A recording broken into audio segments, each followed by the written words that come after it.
ನಮಸ್ಕಾರ ಎಲ್ಲರಿಗೂ ಬಸ್ಸು welcome back to Sagar stories ಮಗ್ಗ. ಇಂಡಿಯಾ ವರ್ಸಸ್ ಇಂಗ್ಲೆಂಡ್ ಮೂರನೇ T20 ಮ್ಯಾಚ್ ಪೋಸ್ಟ್ ಮ್ಯಾಚ್ ಅನಾಲಿಸಿಗೆ ಸ್ವಾಗತ. ಇವತ್ತು ಪ್ರಿವ್ಯೂ ವಿಡಿಯೋ ನೋಡಿದ್ರೆ ಒಂದು 15,000 ಜನ 14-15,000 ಜನ ನೋಡಿದ್ರ ಅಂತ ಅನ್ಕೊಂಡಿದ್ದೀನಿ. ಆ ವಿಡಿಯೋದಲ್ಲಿ ಏನು ಹೇಳಿದ್ದೆ, ಇವತ್ತು ಇಂಗ್ಲೆಂಡ್ ಅವರು ಗೆಲ್ಲುವಂಥ ಸಾಧ್ಯತೆಯೇ ಜಾಸ್ತಿ. ಇವತ್ತು ಇಂಗ್ಲೆಂಡ್ ಗೆಲ್ತಾರೆ ಅಂತಲೇ ಹೇಳಿದ್ದು, ಹಂಗೇನೆ ಇಂಗ್ಲೆಂಡ್ ಇವತ್ತು ಗೆದ್ದಿದ್ದಾರೆ. ಬರ್ತಾ ಬರ್ತಾ ಬರ್ತಾ ಒನ್ ಸೈಡ್ ಮ್ಯಾಚ್ ಆಗೋಗ್ಬಿಡ್ತು, ಚೇಸ್ ಮಾಡೋಕ್ಕಾಗಲ್ಲ ಅಂತ ಗೊತ್ತಾಗ್ಬಿಡ್ತು. ಇನ್ನು ಲಾಸ್ಟ್ ಓವರ್ ಬರ್ತಾ ಇದ್ದಂಗೆ ಸೀನೆಲ್ಲ ಉಲ್ಟಾ ಪಲ್ಟಾ ಆಗಿದ್ದು ಗೊತ್ತಾಗೋಗ್ಬಿಟ್ಟಿದ್ದು ಮುಂಚೆನೇ ಗೆಲ್ಲಲ್ಲ ಅಂತ. ಹಾರ್ದಿಕ್ ಪಾಂಡ್ಯ ಔಟ್ ಆಗಲಾಗ ಗೊತ್ತಾಗೋಗ್ಬಿಡ್ತು, ಇಲ್ಲಾಗೋರು ಏನಾರು ತಿಪ್ಪುರ್ಲಾಗ ಹೊಡೆದ್ರು ಕೂಡ ಇವ್ರು ಹೊಡೆಯೋಕ್ಕಾಗಲ್ಲ ಅಂತ. ಇಂಗ್ಲೆಂಡ್ ಗೆದ್ದು ಸೀರೀಸ್ನ ಇನ್ನೂ ಜೀವಂತವಾಗಿ ಇಟ್ಕೊಂಡಿದ್ದಾರೆ. ಕ್ರೇಜ್ ಇದೆ ಇನ್ನು ಸೀರೀಸಲ್ಲಿ. ಈ ಮ್ಯಾಚ್ ಏನಾದರೂ ಇಂಡಿಯಾ ಗೆದ್ದುಬಿಟ್ಟಿತ್ತು ಅಂದರೆ ಸೀರೀಸ್ ಸೀಲ್ ಡೌನ್ ಆಗೋಗ್ಬಿಟ್ಟಿರೋದು. ಮುಂದೆ ಬರುವಂಥ 2 ಮ್ಯಾಚು ಅಂತ ಏನು ಮಜಾ ಇರ್ತಿರ್ಲಿಲ್ಲ, ಇವಾಗ ಸೀರೀಸ್ನ ಜೀವಂತವಾಗಿ ಇಟ್ಕೊಂಡಿರೋದ್ರಿಂದ ಇನ್ನೂ ಮಜಾ ಇದೆ. ಸೊ ಎಲ್ಲ ಹೆಂಗೆ ಯಾವ ಥರ ಒಂಥರ ರೊಚ್ಚಿಗೆದಿದ್ರು ಅಂತಂದರೆ, ಆಫ್ಟರ್ 171 ಹೊಡಿತಾ ಇದ್ದಂಗೆ ಇವರು ಎಲ್ಲಾಗರು ಅವ್ನ ಅಜ್ಜಿ ಪಕ್ಕ ಇಂಡಿಯಾದ ಮ್ಯಾಚ್ ಬ್ಯಾಟಿಂಗ್ ಪ್ಯಾರಡೈಸ್ ಇದು, ಅವ್ನ ಅಜ್ಜಿ ಪಕ್ಕ ಅಂತ ಅನ್ಕೊಂಡ್ಬಿಟ್ಟಿದ್ರು. ಆ ಕಡೆ ಕಾಮೆಂಟೇಟರ್ಸ್ ಎಲ್ಲ ಅದನ್ನೇ ಹೇಳ್ತಿದ್ದೇ, ಇಲ್ಲ ಇಂಥ ವಿಕೆಟಲ್ಲಿ ಇಷ್ಟು ಸ್ಕೋರ, ಇವೆಲ್ಲ ಸ್ಕೋರೇ ಅಲ್ಲ, ಆನ್ ಪಾರ್ ಸ್ಕೋರು ಅಲ್ಲ. ಇಲ್ಲಿ ಆವ್ರೇಜ್ ಫಸ್ಟಿಂಗ್ ಸ್ಕೋರು 189 ಏನೋ ಇದೆ, 190 ಇದೆ. ಇದು ಆವ್ರೇಜ್ ಫಸ್ಟಿಂಗ್ ಸ್ಕೋರು ಇಲ್ಲ ಅಲ್ಲಿ, ಅವನ ಅಜ್ಜಿ ಆನ್ ಪಾರು ಇಲ್ಲ ಇಲ್ಲಿ. ಆರಾಮಾಗಿ ಇಂಡಿಯಾ ಹೊಡೆದು ಬಿಸಾಕ್ತಾರೆ. ಇಂಡಿಯಾ ಬ್ಯಾಟಿಂಗ್ ಏನು ಗತ್ತೇನು ಗಮ್ಮತ್ತೇನು ಅಂತ ಹೇಳ್ತಿದ್ರು. ಬಟ್ ಗೊತ್ತಾಯ್ತಾ, ಇವತ್ತು ಎಲ್ಲ ಮ್ಯಾಚನ್ನು ಒಂದೇ ಥರ ಇರೋದಿಲ್ಲ ಅಂತ ಮತ್ತೆ ಪ್ರೂವ್ ಆಗಿದ್ದು. ಟಾಸ್ ಗೆದ್ದವ್ರು ನಮ್ಮ ಇಂಡಿಯಾದವ್ರನ್ನೇ, ಇಲ್ಲ ಗುರು ನಾವು ಅದೇ ಪ್ಯಾಟರ್ನ ಫಾಲೋ ಮಾಡ್ತೀವಿ, ನಾವು ಬ್ಯಾಟಿಂಗ್ ಆಡೋದಿಲ್ಲ ಬೌಲಿಂಗ್ ಏನೋ ಮಾಡ್ತೀವಿ, 3 ಮ್ಯಾಚನ್ನ ಕಂಟಿನ್ಯೂಸ್ ಆಗಿ ಬೌಲಿಂಗ್ ಮಾಡಿಬಿಟ್ಟು ಸೀರೀಸ್ನ ಸೀಲ್ ಡೌನ್ ಮಾಡ್ತೀವಿ ಅಂತ ಸೂರ್ಯಕುಮಾರ್ ಯಾದವ್ ಅವರು ಮುಂದೆ ನುಗ್ಗಿದ್ರು. ಆ್ಯಕ್ಚುಲಿ ನಾನು ಪ್ರಿವ್ಯೂಲಿ ಹೇಳಿದ್ದೆ, ಈ ವಿಕೆಟಲ್ಲಿ ಬ್ಯಾಟಿಂಗ್ ಫಸ್ಟ್ ಆಡ್ಬಿಟ್ಟು ಒಂದು ಹ್ಯೂಜ್ ಸ್ಕೋರ್ನ ಕಲೆ ಆಗ್ತು ಅಂದರೆ ಸೆಕೆಂಡ್ ಬ್ಯಾಟಿಂಗ್ ಆಡೋರು ಸ್ವಲ್ಪ ಕಷ್ಟ ಆಗಬಹುದು ಅಂತ. ಅದೇ ರೀತಿಯೇ ನಮ್ಮ ಇಂಡಿಯಾಗೆ ಆಗಿದ್ದು. ಆನ್ ಪಾರ್ ಸ್ಕೋರ್ನ ಇವ್ರು ಹೊಡೆದಿಲ್ಲ ಅಂತಂದ್ರೂ ಕೂಡ ಇಂಡಿಯಾಗೆ ಚೇಸ್ ಮಾಡೋದಕ್ಕೆ ಆಗಲಿಲ್ಲ. ಇವತ್ತು ವಿಕೆಟ್ ಅಂತ ಹೆವಿಲಿ ಬ್ಯಾಟಿಂಗ್ ಪ್ಯಾರಡೈಸ್ ಥರ ಏನು ಇರಲಿಲ್ಲ. ವಿಕೆಟ್ ಸ್ವಲ್ಪ ಸ್ಲೋ ಆ್ಯಂಡ್ ಲೋ ಇತ್ತು ಆ್ಯಕ್ಚುಲಿ. ಅಂಥ ಹೆವಿ ಬೌನ್ಸ್ ಏನು ಜನರೇಟ್ ಆಗ್ತಿರಲಿಲ್ಲ ವಿಕೆಟಲ್ಲಿ. ಗಮನಿಸಿದ್ರಿ ಅಂತ ಅಂದರೆ ಸ್ಪಿನ್ನರ್ಸ್ಗಳು ನಮ್ಮ ಕಡೆ ಡಾಮಿನೇಟ್ ಮಾಡ್ತು ಅಂದರೆ ಆ ಕಡೆಯೂ ಕೂಡ ಸ್ಪಿನ್ನು ಆದಿಲ್ ರಶೀದ್ ಸಖತ್ತಾಗಿನೇ ಡಾಮಿನೇಟ್ ಮಾಡಿದ್ರು. ಪೇಸಸ್ ಆ ಕಡೆ ರೂಲ್ ಮಾಡಿ ಬಿಸಾಕಿದ್ರು ಅಂತ ಹೇಳಬೇಕು. ಒಂಥರ ಪೇಸ್ ವಿಕೆಟಾ ಸ್ಪಿನ್ ಫ್ರೆಂಡ್ಲಿ ವಿಕೆಟಾ, 2 ವಿಕೆಟ್ ಇದ್ದಂಗೆ ಇತ್ತು. ಬ್ಯಾಟಿಂಗ್ ಆಡೋದಕ್ಕೆ ತಿಳ್ಕಿದ್ರು, ಎರಡು ಟೀಮವರು ಕೂಡ ಸ್ವಲ್ಪ ತಿಳ್ಕಿದ್ರು. ಲಿಯಾಮ್ ಲಿವಿಂಗ್ಸ್ಟೋನ್ ಜೊತೆಗೆ ಬೆನ್ ಡಕೆಟು ಇಬ್ಬರು ಕೂಡ ಹಾವಳಿ ಕೊಟ್ಟರು ಅವ್ರ ಕಡೆ ಅದಾಯಿತು ಅಂದರೆ ನಮ್ಮ ಕಡೆ ಅಷ್ಟೊಂದು ಹಾವಳಿ ಏನೂ ಕೊಡಲಿಲ್ಲ. ಅದೇ ಹಾರ್ದಿಕ್ ಪಾಂಡ್ಯ ಹೊಡೆದ್ರಲ್ಲ 40 ರನ್ನು, ಅದೇ ಹಾವಳಿ ಅಂತ ಅನ್ಕೊಬೇಕಷ್ಟೇ. ಸ್ಲೋ ಆಗಿ ಹೊಡೆದ್ರು, ಅದು 35 ಬಾಲನ್ನು ತೊಗೊಂಡಿದ್ರು 40 ರನ್ ಹೊಡಿಯೋದಕ್ಕೆ. ಅದೇ ನಮ್ಮ ಕಡೆ ಹಾವಳಿ. ಎಲ್ಲ ಗುರು ನಾವು ರನ್ಸೇ ಹೊಡೆದಿಲ್ಲ ಗುರು ಹೇಳಬೇಕು ಅಂದರೆ. ಪೋಪ್ಲಲ್ಲಿ ಬಂದಿದ್ರೆ ನಮಗೆ ಸ್ಕೋರು 51 ರನ್ನೇನೋ ಹೊಡೆದ್ವಿ ನಾವು ಪೋಪ್ಲಲ್ಲಿ. ಅವ್ರದ್ದು 52 ರನ್ನು ಪೋಪ್ಲಲ್ಲಿ. ನಾವು 3 ವಿಕೆಟ್ ಪೋಪ್ಲಲ್ಲೇ ಕಳ್ಕೊಂಡಿದ್ವಿ, ಅವ್ರು ಜಸ್ಟ್ 1 ವಿಕೆಟ್ನ ಕಳ್ಕೊಂಡಿದ್ರು ಅಷ್ಟೇ. ಅವ್ರಿಗೆ ವಿಕೆಟ್ಸ್ ಬಿದ್ದಿದ್ದು ಎಲ್ಲಿ ಅಂತಂದರೆ ಓವರ್ ನಂಬರ್ 13-14 ಅವರಿಗೆ ವಿಕೆಟ್ಸ್ಗಳು ಬಿದ್ದಿದ್ದು. ಅರೌಂಡ್ 3 ವಿಕೆಟ್ ಅಲ್ಲೇ ಬಿದ್ದುಬಿಡ್ತು ಅವರಿಗೆ. ಅಲ್ಲೊಂದು ಸ್ವಲ್ಪ ಅವ್ರು ಕಂಪ್ರೆಸ್ ಆದರು. ಅಲ್ಲಿವರೆಗೂ ಕೂಡ ಸಖತ್ ಗೇಮಲ್ಲಿದ್ದರು. ಇಂಗ್ಲೆಂಡ್ ಸಖತ್ ಸ್ಕೋರ್ನ ಮಾಡಿದರು. 100 ಆಲ್ರೆಡಿ ಬಂದ್ಬಿಟ್ಟಿತ್ತು ಅವ್ರಿಗೆ. ಆಲ್ಮೋಸ್ಟ್ 12 ಓವರ್ ಆದಮೇಲೆ 100 ಬಂದ್ಬಿಟ್ಟಿತ್ತು. ಅಲ್ಲಿಂದ ಅವರು ಪುಲ್ ಬ್ಯಾಕ್ ಆಗಿದ್ದು.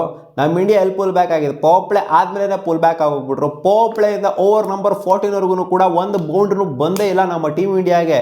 ಇನ್ನೆಲ್ಲಿಂದ ಗೆಲ್ತಾರೆ? ಆ ಪಾರ್ಟಿ ಸ್ಲೋ ಆಗಿ ಆಡಿದ್ರಲ್ಲಿ ಬಂದವರೆಲ್ಲ ಸ್ಲೋ ಆಗಿ ಆಡ್ತಾವ್ರೆ.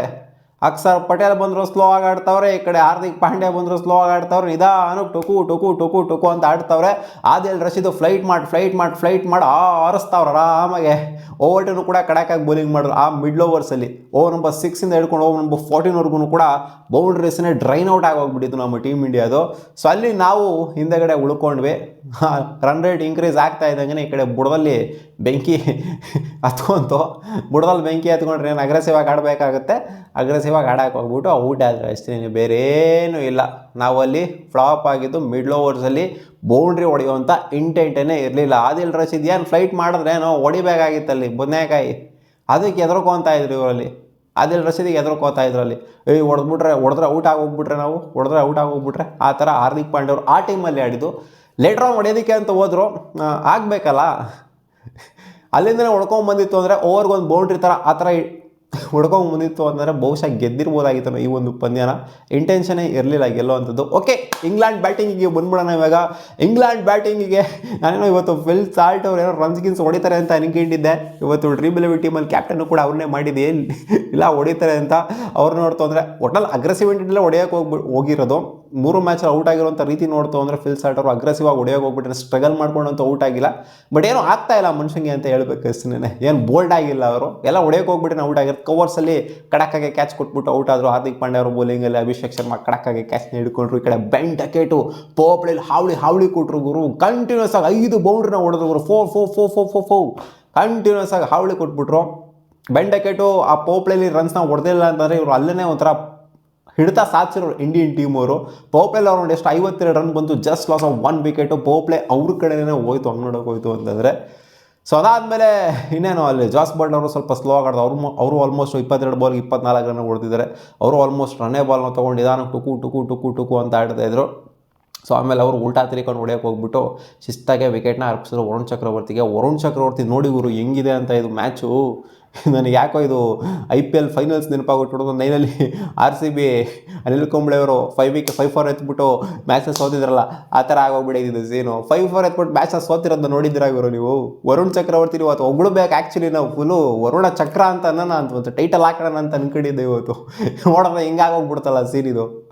ವರುಣ್ ಚಕ್ರವರ್ತಿ ಕ್ರೆಡಿಟ್ ಕೊಡಬೇಕು. ಅವರು 24 ರನ್ ಹೊಡೆಸ್ಕೊಂಡಿದ್ದಾರೆ, 5 ವಿಕೆಟ್. T20 5 ವಿಕೆಟ್ನ ಎತ್ತದು ಅಂತಂದರೆ ಸುಮ್ಮನೆ ವಿಚಾರನ. ಒಂಥರ ಡಬಲ್ ಸೆಂಚುರಿ ಹೊಡೆದಂಗೆ T20ಲಿ 5-4ನ ಎತ್ತಬೇಕು ಅಂದರೆ 24 ಬಾಲ್ 5 ವಿಕೆಟ್ನ ಎತ್ತಬೇಕು ಅಂತಂದರೆ ಅದು ಇನ್ನೂ 1 ವರ್ಷನೂ ಆಗಿಲ್ಲ. 5-4ನ ಲಾಸ್ಟ್ 5-4ನ ಎತ್ಬಿಟ್ಟು ಬ್ಯಾಕ್ ಟು ಬ್ಯಾಕ್ 5-4s ಅಂತಂದರೆ ಒಂಥರ ಸೀರೀಸ್ ಆಫ್ಟರ್ ಸೀರೀಸ್ ಈ ಥರ ಪ್ರದರ್ಶನ ಕೊಡ್ತಾ ಇದ್ದಾರೆ ಅಂತಂದರೆ 27 ವಿಕೆಟುಗಳು ಲಾಸ್ಟ್ 10 ಮ್ಯಾಚಲ್ಲಿ ಇವ್ರಿಗೆ 27 ವಿಕೆಟ್ ಬಂದಿದೆ. ಒಳ್ಳೆ ಎಕ್ಸ್ಟ್ರಾರ್ಡಿನರಿ ಪರ್ಫಾರ್ಮೆನ್ಸ್ ಅಂತೂ ಕೊಡ್ತಾ ಇದ್ದಾರೆ. ವರುಣ್ ಚಕ್ರವರ್ತಿನ ರೀಡೇ ಮಾಡ್ತಿಲ್ಲ ಇಂಗ್ಲೆಂಡ್ ಬ್ಯಾಟರ್ಸ್ಗಳು. ಹಂಗೆ ನೋಡೋಕೋರೆ ಆದಿಲ್ ರಶೀದ್ನು ಕೂಡ ಇಲ್ಲಿ ರೀಡ್ ಮಾಡಿಲ್ಲ ಇಂಡಿಯನ್ ಬ್ಯಾಟರ್ಸ್ ಅಂತ ಹೇಳಬೇಕು. ಯಾಕಂದರೆ 15 ರನ್ ಹೊಡೆಸ್ಕೊಂಡಿದ್ದಾರೆ ಅಷ್ಟೇ. ಇವ್ರು 24 ರನ್ ಕೊಟ್ಟಿದ್ದಾರೆ, ಅವ್ರು 15 ರನ್ನ ಕೊಟ್ಬಿಟ್ಟು ಆಡಿಸ್ಕೊಂಡಿದ್ದಾರಲ್ಲ ಇವರು. ವಿಕೆಟ್ಸ್ ಇವರಷ್ಟು ಎತ್ತದೇ ಇರ್ಬೋದು, ಬಟ್ 15 ರನ್ ಕೊಟ್ಬಿಟ್ಟು ರೆಸ್ಟ್ರಿಕ್ಟ್ ಮಾಡಿದ್ರಲ್ಲ ಇಂಡಿಯನ್ ಟೀಮ್ನ ಮಿಡ್ಲ್ ಆರ್ಡ್ರಲ್ಲಿ ಜೊತೆಗೆ ಮಿಡ್ಲ್ ಓವರ್ಸಲ್ಲಿ ರೆಸ್ಟ್ರಿಕ್ಟ್ ಮಾಡಿದ್ರಲ್ಲ, ಇದು ಮುಖ್ಯವಾಯಿತು ಅಷ್ಟೇ. ಈ ಕಡೆ ಇವ್ರು 24 ರನ್ ಕೊಟ್ಟಿದ್ದಾರೆ, ಅವ್ರು 15 ರನ್ಗೆ ರೆಸ್ಟ್ರಿಕ್ಟ್ ಮಾಡಿ ಬಿಸಾಕಿದ್ದಾರೆ. ಬಟ್ ಎನಿವೇ ವರುಣ್ ಚಕ್ರವರ್ತಿ ಅವರ ರೆಕಾರ್ಡ್ ಏನಿದೆ, ಸೊ ಇದನ್ನಂತೂ ಮೆಚ್ಕೊಳ್ಳೇಬೇಕು ಗುರು. ಒಂದು ಎಕ್ಸ್ಟ್ರಾರ್ಡನರಿ ಸ್ಪಿನ್ನರ್ ನಮ್ಮ ಇಂಡಿಯಾಗೆ ಸಿಕ್ಕಿದ್ರೆ. ಇವಾಗ ಸೋತಿರ್ಬೋದು ನಾವು ವರುಣ್ ಚಕ್ರವರ್ತಿನ, ಖಂಡಿತ ಇವರು ಅಂತ ರೀಡ್ ಮಾಡ್ತಾ ಇಲ್ಲ ಇಂಗ್ಲೆಂಡ್ ಬ್ಯಾಟರ್ಸ್ಗಳು. ಒಂಥರ ಕ್ಲಿಯರ್ಲಿ ಸ್ಟ್ರಗಲ್ ಮಾಡ್ತಿದ್ದಾರೆ ವರುಣ್ ಚಕ್ರವರ್ತಿ ಅಗೇನ್ಸ್ಟು. ಈ ಕಡೆ ರವಿ ಬಿಷ್ಣಾಯ್ಗೆ ಹಾಕೊಂಡು ಗುಮ್ಮ ಹಾಕ್ಬಿಟ್ಟಿದ್ದು 1 ಓವರಲ್ಲಿ. ಇನ್ನು ಡೆತ್ ಓವರಲ್ಲಿ almost 17th over 18th over Liam Livingstone ಹಾಕೊಂಡು 3 6 ತದಕ್ತಾರೆ. ಆಲ್ಮೋಸ್ಟ್ ಅಲ್ಲೇ ಒಂದು 19 ರನ್ ಬರುತ್ತೆ ಲಿಯಾಮ್ ಲಿವಿಂಗ್ಸ್ಟೋನ್ ಅವರ ಬ್ಯಾಟಿಂದ. ಲಿಯಾಮ್ ಲಿವಿಂಗ್ಸ್ಟೋನ್ ಅವರು ಡೆತ್ತಲ್ಲಿ ಹೊಡಿಲಿಲ್ಲ ಅಂತ ಅಂದಿದ್ರೆ ಇನ್ನೂ ಹೊರಗಡೆ ಕಚ್ಕೊಂಡ್ಬಿಡ್ತಾಯಿದ್ರು. ಆ್ಯಂಡ್ ಲಾಸ್ಟಲ್ಲಿ 24 run 10th wicket partnership Adil Rashid ಜೊತೆಗೆ ಮಾರ್ಕೊಂಡು 24 ರನ್ನು ಪಾರ್ಟ್ನರ್ಶಿಪ್ ಬರುತ್ತೆ. ಅಲ್ಲಿ ಏನಾದ್ರು ಅದು ರೆಸ್ಟ್ರಿಕ್ಟ್ ಮಾಡಿತ್ತು ಅಂತ ಅಲ್ಲೇನೂ ಬೇಗ ವಿಕೆಟ್ ಎತ್ತಿತ್ತು ಅಂತಂದರೆ ಈ ಮಟ್ಟಿಗೆ ಪ್ರೆಷರು ಇಂಡಿಯಾ ಮೇಲೆ ಖಂಡಿತ ಬಿಲ್ಡ್ ಆಗ್ತಾ ಇರಲಿಲ್ಲ. 150 ರೇಂಜ್ಗೆ ಏನಾದ್ರು ಇವ್ರನ್ನ ಕಚ್ಚಿಸಿತ್ತು, 155 ಅರೌಂಡ್ ಅಲ್ಲೇನಾದ್ರು ಕಚ್ಚಿಸಿತ್ತು ಅಂತಂದರೆ ಈ ಮಟ್ಟಿಗೆ ಪ್ರೆಷರ್ ಬಿಲ್ಡ್ ಆಗ್ತಾ ಇರಲಿಲ್ಲ. ಸೊ ಅಲ್ಲೇ ಒಂಥರ ಮೈನ್ ಹೊಡ್ತಾ ಬಿದ್ದು ಅಂತ ಹೇಳಬೇಕು ನಮ್ಮ ಇಂಡಿಯಾಗೆ ಬೌಲಿಂಗ್ ಅಂತ ಹೋದಾಗ. 24 ರನ್ಸ್ ಗುರು, ಲಾಸ್ಟ್ ವಿಕೆಟ್ 24 ರನ್ ಹೊಡಿತಾರೆ ಅಂತಂದರೆ ಏನು ಹೋಗಲಿ 8th ವಿಕೆಟಾ 9th ವಿಕೆಟಾ 10th wicket 24 run. ಈ ಕಡೆ ಅಕ್ಷರ್ ಪಟೇಲು ಕೂಡ ಚೆನ್ನಾಗಿ ಮಾಡಿದ್ರು, ಹಾರ್ದಿಕ್ ಪಾಂಡ್ಯ ಕೂಡ ಬೌಲಿಂಗ್ ಚೆನ್ನಾಗಿ ಮಾಡಿದ್ರು. ಶಮಿ ಅವರು ಓಕೆ ಏನು ವಿಕೆಟ್ ಏನು ಎತ್ತಿಲ್ಲ, ಒಂದು 20+ ರನ್ಸ್ನ ಹೊಡೆಸ್ಕೊಂಡಿದ್ರೆ 3 ಓವರ್ ಬೌಲಿಂಗ್ ಮಾಡಿಬಿಟ್ಟು. ಅದೇ ಕಾಸ್ಟ್ಲಿ ಆಗಿದೆ ಇವತ್ತು. ರವಿ ಬಿಷ್ಣಾಯ್ ಅವರು ಲಿಯಾಮ್ ಲಿವಿಂಗ್ಸ್ಟನ್ ನಾಯಿಗೆ ಕೂತ್ರಲ್ಲ 1 ಓವರು 5 6 ಹೊಡೆದಿದ್ದಾರೆ ಗುರು ಇವತ್ತು ಲಿಯಾಮ್ ಲಿವಿಂಗ್ಸ್ಟನು. ಸಾಲ್ಟ್ ಏನೋ ಡಬ್ಬಾ ಥರ ಆಡಿದ್ದಾರೆ, ಏನೋ ಅಂತ ಕ್ಲಿಕ್ ಏನಾಗಿಲ್ಲ ಈ ಒಂದು ಸೀರೀಸಲ್ಲಿ. ಲಿಯಾಮ್ ಲಿವಿಂಗ್ಸ್ಟನ್ ಅವರ ಈ ಒಂದು ಪರ್ಫಾರ್ಮೆನ್ಸ್ ನೋಡ್ಬಿಟ್ಟು RCB ಫ್ಯಾನ್ಸ್ಗಳಂತೂ ಕ್ರೇಜಿ ಆಗ್ಬಿಟ್ಟಿರ್ತಾರೆ. ಇಲ್ಲ ಅವರು 5 6 ಬಂತು ಮಸ್ತಾಗಿ ಆಡಿದ್ದಾರೆ ಅಂತ. ಆ್ಯಂಡ್ ಔಟ್ ಆಗಿದ್ದ ರೀತಿಯೂ ಅಷ್ಟೇ, ಹೊಡೆಯೋಕೆ ಹೋಗ್ಬಿಟ್ಟೇ ಔಟ್ ಆಗಿತ್ತು, ಏನೋ ಸ್ಟ್ರಗಲ್ ಮಾಡ್ಕೊಂಡೇನೋ ಔಟ್ ಆಗಲಿಲ್ಲ.